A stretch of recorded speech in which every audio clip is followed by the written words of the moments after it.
Vous avez la parole. Monsieur le Président, Madame la Vice-présidente, les départements qui composent notre région, on le sait, ne sont pas égaux en termes d'attractivité. Aujourd'hui, le Cantal mène un véritable combat contre le désenclavement et le repli démographique.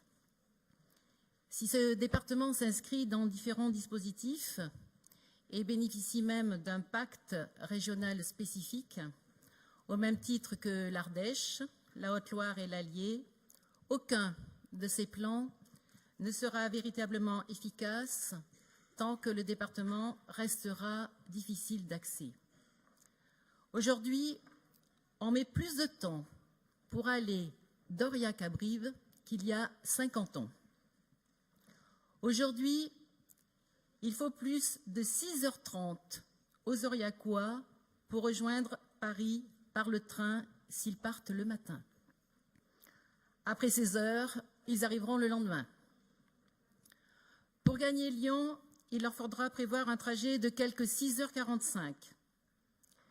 Sur des trajets plus courts, en termes de distance, la cadence ferroviaire est insuffisante et les lignes nécessitent tant de travaux qu'elles accusent le coup de limitations permanentes de vitesse importantes. En somme, les habitants du Cantal sont contraints d'utiliser quasi exclusivement la voiture. Aurillac est alimenté par camion à 100%.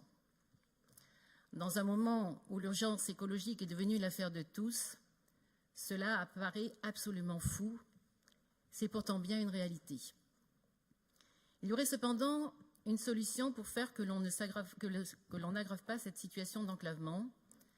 Intervenir sur la ligne Aurillac-Brive, qui permet d'accéder à la ligne Paris-Orléans-Limoges-Toulouse, de rejoindre Bordeaux ou encore Clermont-Ferrand. Elle dessert aussi plusieurs bassins riches d'emplois. En d'autres termes, cette ligne est particulièrement emblématique pour notre territoire cantalien, à tel point que plusieurs collectifs interrégionaux se mobilisent actuellement pour sauver la ligne. Car elle est actuellement menacée de fermeture, contrairement à ce qu'avait promis Édouard Philippe au lendemain de la publication du rapport Spinetta sur le chapitre des petites lignes. En effet, cette ligne concerne 3 régions, Nouvelle-Aquitaine, Occitanie et la nôtre.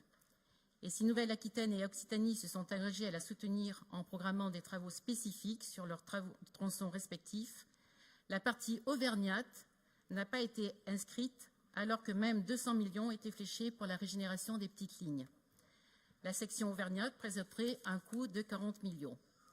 De plus, les travaux des régions voisines seront rendus caducs sans intervention de notre région sur la zone qui la concerne. C'est bien, vous l'avez compris, cette nécessité de travailler de concert avec les 2 autres régions, Nouvelle-Aquitaine et Occitanie, dont il est question. Parce que c'est en cohésion que des solutions cohérentes pour ces territoires verront le jour de façon logique, harmonieuse et concertée. Ainsi, un contrat de plan interrégional État-région serait particulièrement opportun sur cette ligne. C'est le vœu que nous formulons, qui comprend une erreur dans l'introduction à la référence de la ligne. Merci Madame Bru. Martine Guibert. Oui, donc la présentation de Madame Bru. Ah pardon, oui, monsieur.